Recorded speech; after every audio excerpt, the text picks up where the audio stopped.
I am now offering consultation services through Faithfully Engaged. If you're struggling finding a church, dealing with a destructive habit such as pornography, trying to find a way to homeschool your kids but don't know where to start, come check me out. Go to faithfullyengaged.com/consulting to learn more information and to see how we can get started. All right. Well, everybody, welcome back to another episode of Faithfully Engaged. So, something that my mom actually taught me a long time ago is that everybody has a story. And I don't just mean a made-up fictional story, but we all have a story to tell, and it's important that we all are able to share that story. So today, my guest, her name is Michelle Prince, and very happy to have her here. And Michelle, why don't you go ahead and tell the audience a little bit about yourself? Yeah, you bet. Thank you so much for having me. So my story starts back quite a while ago. When I was 18 years old, I had an opportunity to attend one of Zig Ziglar's conferences, and it was such a pivotal time in my life. That was the beginning of my love of personal development, motivation, all things related to that. And I took that with me throughout college. I worked for Zig right out of college. And that set the foundation for me for my career. But it took a really long, different path for a while there. But I started a business in 2009 with the intention of just sharing my passions, my heart, helping other people to, be all they were created to be. And then that evolved to realizing that so many people had stories that weren't being told, or they didn't know how to tell their stories. So we started a publishing company in 2010 to help people to not just tell their stories, but get it out in a book so that they could really impact more people. Now, I am curious of how was working for Zig Ziglar, and how did that all kind of line out for you? Well, amazing, absolutely amazing. And I'll tell you the backstory of how that happened. So my parents sent me to a conference when I was 18. And the truth is I went kicking and screaming because I did not want to go. And but I did love it after. And I walked up to Zig at the end of that conference and said, I'm going to work for you. And I mean, I'm 18. What did I know? But crazy story. My very first job out of college was selling copiers. I only worked there for 6 months. But one of the places that I cold called accidentally was the Zig Ziglar Corporation. And I walked into the building and I was one of those like, oh my gosh, Zig works here. Like, I'm supposed to work here. And literally I went home and typed up my first resume with 6 months copier sales experience, submitted it, got a job working for him. And I was 20, very young 20s, and it was just an amazing experience. I always say that Zig is an incredible man that everyone knows through his books and speaking, but he was even better behind closed doors. Like, he was just an incredible man, highest integrity, love for people that I've ever met. Yeah, no, that definitely sounds like that experience really shaped you. I'm also wondering there at 18, I have a 4-year-old that seems like she knows everything that goes on in the world, Yeah. but I know 18-year-olds, they really know everything. Did you kind of have an idea of what you wanted to do then, or were you just like, Zig Ziglar, I'm gonna get a job there? No, and in fact, so when I went to college, by the way, that ticket to the seminar was my college graduation gift. So to say I was disappointed is an understatement. But I think I was general studies, or I think I started in business. Or no, I take this back. I started in psychology. I thought I wanted to be a counselor. And I remember my Psych 101 professor basically scared me to death. And he said, if you have any empathy, or if you could take things back home with you, feelings, and this is not the profession for you. And I was like, so I quickly moved from that to business, which who knew if that was the right thing or not, but I still love psychology and I still love all things related to that. So maybe I should have stuck with it. Yeah, it's always interesting just hearing people's stories. It is really, I was saying that unironically about the episode, but that leads in well of why are stories so important? Well, we connect through story. Everybody has a story, and it's and your story is really just a combination of your passions, your experiences, and what you can share with someone else to guide them, help them, motivate them, warn them, even just things that we've been through. And when we know other people have been through or down similar paths, it just connects us. And I think it just makes us more real too, especially now in this, very social media world. When I always call it the backstory, but when you know the backstory of why somebody does what they do, you're more likely to want to be a part of it than if you just know what they do, if you know what I mean. Yeah. No, that's really important there. And that's something that I was telling Michelle kind of off air here that I'm a licensed counselor, and oftentimes kind of like your professor shared there, like you don't want to bring too much personal things into therapy. We need to be able to one, I need to have my own personal life, and two, it's about my clients there and not myself. However, there are times, it's kind of an art here, that I'll bring up personal stories for that very fact, like Michelle was mentioning, that it humanizes me and I'm able to speak their language. If I'm talking to a parent that's dealing with issues and they have a 4-year-old, and like, oh, I was having all sorts of issues with my 4-year-old yesterday or whatever. It connects us. We understand each other. And I think that's what's so beautiful, and kind of leads me into where some of the people that I work with and just people I know sometimes feel like they don't really have a story to tell, that their story's not interesting. What would be your advice to somebody that says like, my story's not very interesting? I think we all feel that way. We all feel like our stories aren't that unique or that different from other people. And that's what I think keeps us back from wanting to share our story. But the truth is that if you've ever given advice to someone or talked to a friend over a cup of coffee and you've, shared with them, you know what, I've been there, I understand, or you know what, I've tried these things with my kids. Maybe you should try them too. It's just how we help each other and how we connect. And I think if people just take a step back and realize you're telling your story all day, every day, but when you could take your story and maybe put it in a format that you could reach more people, that's when you can have a greater impact. And for those who are listening who do want to make a bigger impact, that's one of the best ways to do it, is sharing your story through channels that will get to more people. Yeah, which really leads well into kind of this next question I had queued up of what about writing, about making a book? What makes that such a useful format to be able to tell your story? Well, a lot of times when we're sharing our stories, it's one-to-one, or with a small group of people. And when you take what you know personally, professionally, what's on your heart that you want to help people with or guide them on or teach them, and you put it in a book, you're going to have an opportunity to talk to people that you would never get to meet just in your own sphere of influence, in your own community. So that's just one of the ways. But the other reason why to put it in a book, and then also a podcast or various other ways through speaking, is it immediately creates this credibility and authority platform that allows you to impact other people. And what I mean by authority is not better than anyone else. It just means that you've established yourself as an expert enough that people want to hear what you have to say. And when you have a book, you automatically get that respect even long before they read the book. That's a really interesting point there of the authority aspect. That's been something that I've experienced on my end of being a podcast host, which has been interesting. I've only been doing this for less than a year, and I've had friends and families share things, and that's neat. But when I have random commenters say like, "That was a great episode" or whatever, I'm like, yeah. I'm just a guy with a microphone. That's crazy. But there's this authority. No, they're not doing a podcast. I am. Right. Same thing with, like you're saying, with the book. You automatically read that and like, oh, wow, they must know what they're talking about. So there's a lot of weight to having that authority, I would imagine.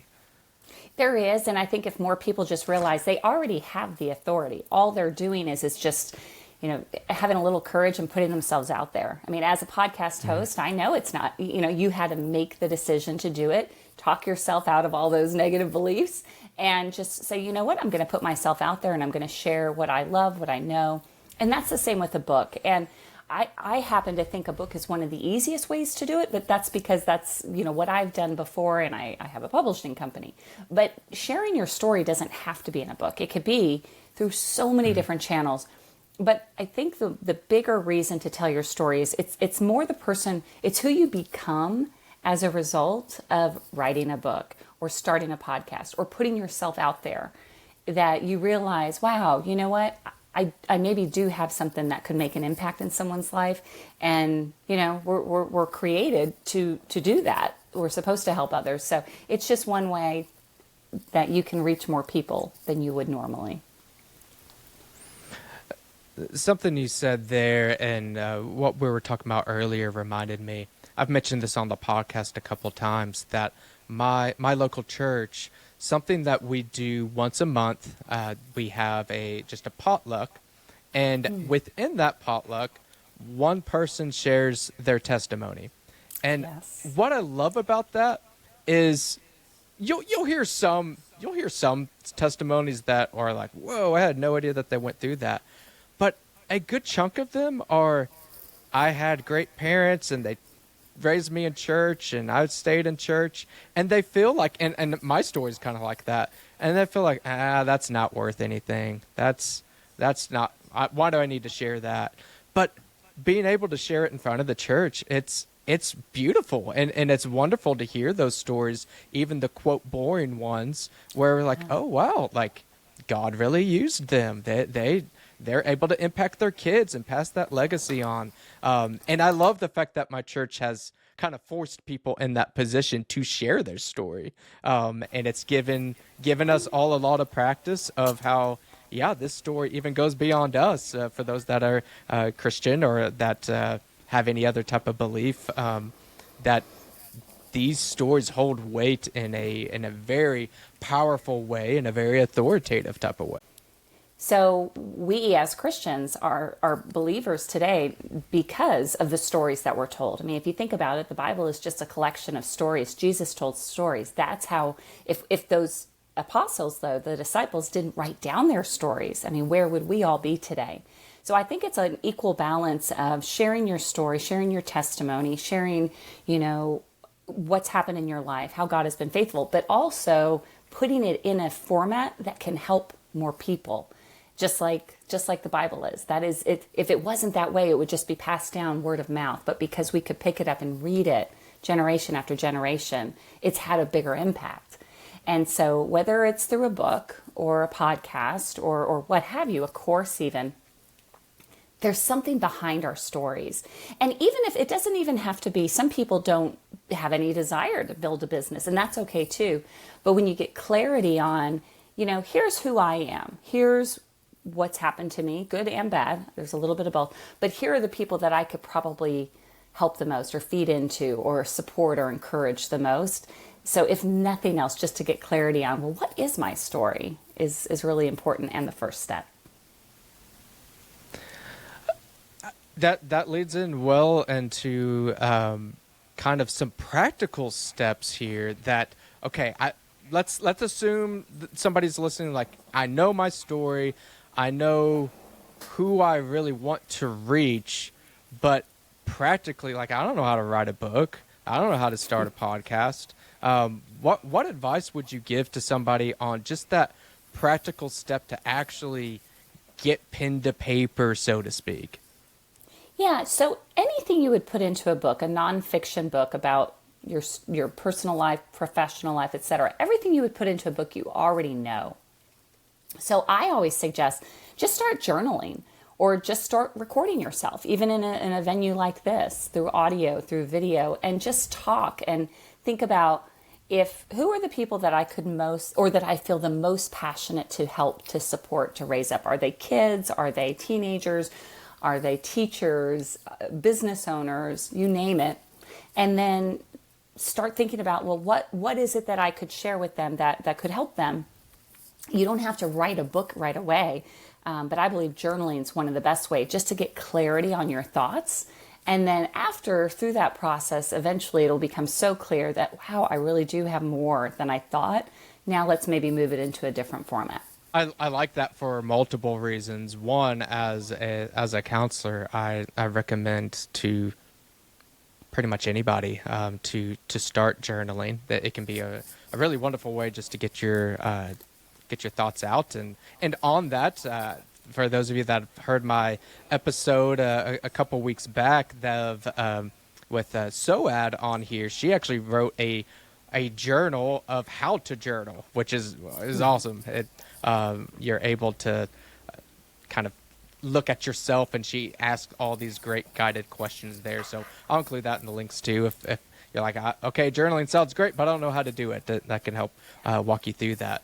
Another format, and I'm curious to see if you've had people that have published books and have done it through this way, is I do some blogging, and I know that part of one that I bring this up is my mom's in the process of getting a book published, and not all of it, but a good chunk of that came from her blogs that she has done throughout the years. Is that something that you've seen as well, of people kind of taking things from their blogs and being able to turn that into a book? Absolutely. I know many, many people that have blogged to a book. Basically, they blogged for so long and then they captured all of that and then they weaved it into a book. The other way I've seen it happen quite a bit is through podcasting, especially with a podcast host, because you have so much content and so much, great conversations and things come out of that rather than sit down and start to recreate the wheel through writing, why not just go back to your recordings and get those transcripts and then use that as the basis? That there's so many books done that way. And I always tell people, you don't have to write a book to be an author. You just have to have the content. So you can talk a book, you can write a book, you can type a book, you can blog a book, but it's really more about what you know than how it gets out of your head onto paper or into book form. And there's just so many different ways to do it. So it starts with really more just recognizing that you do have a story, you do have something to say, and it could benefit somebody, but only if you get it out of your head, because it may help you, but it doesn't help others if you don't share the experiences and the things that you've learned along the way. That is some really helpful, practical guidance there. I say that for myself, especially, being a podcast host, that if you are listening and you run a podcast or you're interested in it, transcripts are incredible information out there, and there's all sorts of ways. I'll throw some link of what I use down in the description. That super easy. I mean, you upload a file and bam, there's all the words there. Yeah. But I say all this because I've never been great at like grammar or language. Like in school growing up, I was always kind of better with numbers and things like that. Yeah. So that was always kind of intimidating to me to write a 5-page paper or whatever. But that's one of the benefits of some of the technology that we have and what Michelle's lining out there, that if you have the content and the ability to get that story out of your head, there's a way to make it into book form. You don't have to have a grammar degree or something in order to get that done. Well, and that's what editors are for. That's the beauty, because you just have to have the story. Nobody else knows what you know, but somebody else can make it read better. And that's their job to do that. So I always say that's the best money you'll ever spend, is finding a great editor.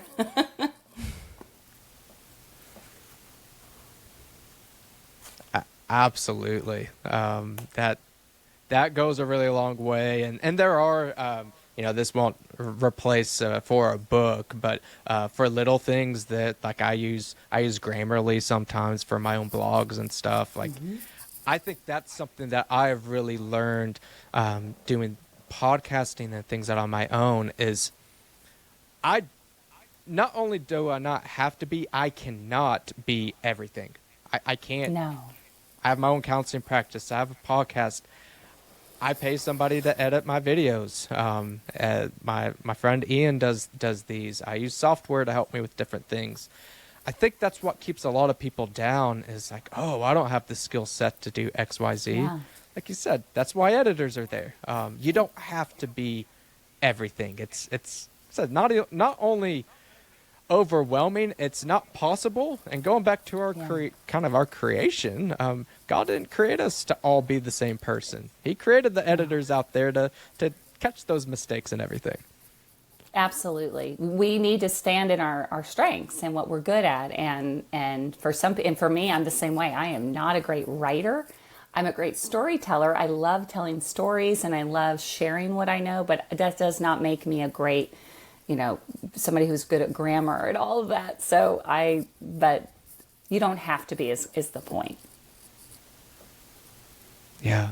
And that's really why I was kind of drawn to you from the get-go, and I will kind of throw this pitch out here too, that if you are doing a podcast or if you are wanting to be a guest, like Michelle is on here, and I think you do Podmatch on the other side to find guests. Podmatch is a great way to be both a host and a guest. That's something that I've been in awe of, that when I started this, I'm like, well, how am I going to find people?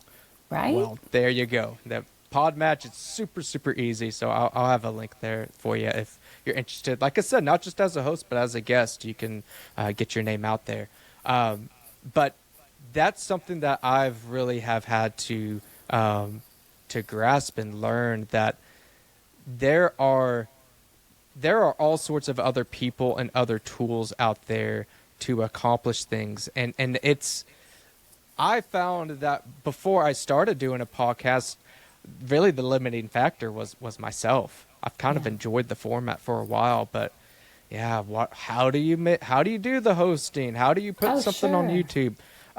It's not that difficult. You just have to ask, get on Google, watch a YouTube video. It's pretty simple. We limit ourselves sometimes. It's totally true, because nothing you want to do in life, there will never be a lack of information to teach you how to do it. I mean, between YouTube and Google and everything else, or people there is somebody out there that can show you exactly what to do.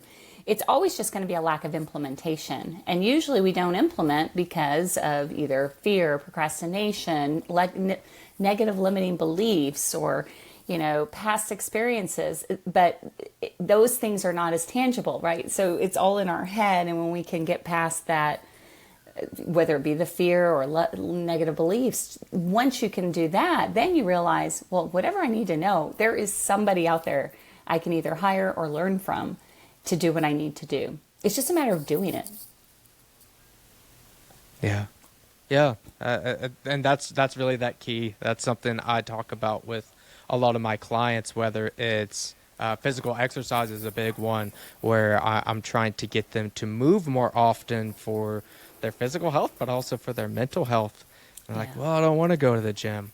Well, then don't go to the gym. Go walk to the mailbox and back. I don't care what you do. Just do something. And that's what that important piece is here. To maybe you don't write a book all at once, but can you write a blog? Can you journal, like Michelle said? Do something. Work towards that goal in some way, shape, or form. Totally. Great. Well, I'm one last thing that I'm really curious on as far as the book writing piece goes. Talking about tools and things like that of Google and everything. I know you run a publishing company. What is so important for somebody to seek out your services or somebody else's, as opposed to just publishing my own book or something like that? How can it be so helpful to go to a publishing company like that? Great question. The end result is exactly the same. You are a published author, whether you self-publish, traditionally publish, or work with we are a hybrid publisher. We call it partner publishing, which means that the end result is the same. So a lot of it just depends on your goals for the book, budget, how much time you want to invest. So the benefit of working with a partner publisher or a hybrid publisher is that they do all the work. They have the editors, they have the designers, they have the process. They've done it thousands of times. It goes a lot quicker. So you don't have to learn everything because there is a learning curve. Now, can you do it? Can you self-publish? Absolutely. Are there tools and resources to teach you how? 100%. So for people that want to really embrace the process and really spend the time learning the process and, rolling up their sleeves and doing the work and going and finding their own editors and all that, then that's a great model. A lot of people, though, especially business owners, entrepreneurs, they're so busy that it's one of those things that it's worth outsourcing. And that's really what we do. Is it's not that we own the rights to their work. We don't take any of the profit of our authors. It's literally just outsource the work. We will get it produced with you as a partner so that you can reap all the benefits.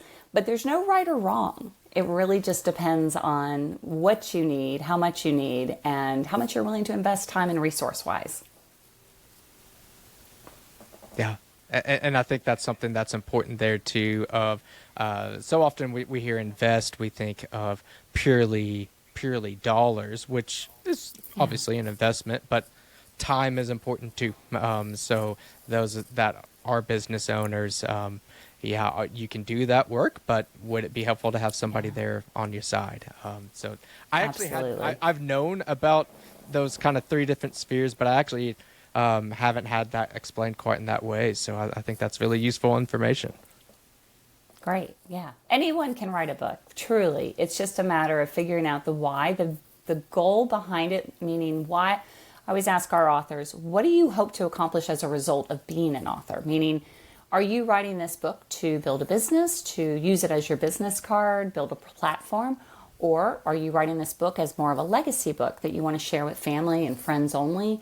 Maybe you are writing a book because you want to start a ministry, or, so the goal of why you're doing it is also going to reveal the best route for you to go. And there's options. That's the good news. Yeah. Options are always better than no options. Well, that's right. Michelle, I think you've given the audience a lot of really great practical tips to, one, not only share why it's important to share your story, also giving confidence that you do have a story, and three, that you really need to share that and the different formats that you can do that. Saying all of that, I'm sure that there's going to be members of the audience that want to know more about your publishing company, about yourself, the work that you've done. So where can people be in contact with you after the show? Well, one of the best places is just go to performancepublishinggroup.com. And if you're even not sure if you have a book, we do free strategy calls. So if you just want to talk to somebody, kind of kick around some ideas or determine, is this the right path for me, then take advantage of one of those free strategy calls. I'm also on social media, mostly LinkedIn, Facebook, Instagram, under Michelle Prince or Performance Publishing. Great. Well, yeah, be sure to check out the links I have down below. I'll have all of that linked down there. And Michelle, it was an absolute pleasure to have you on today. Thank you so much. Thank you for having me on. This was a great conversation. Absolutely. And thank you, everyone, for listening to this episode. And please share your story. Maybe that's a good call to action down there, is maybe share a little bit of your story down in the comment section wherever you're listening to this. And as always, I'll catch you guys on the next episode.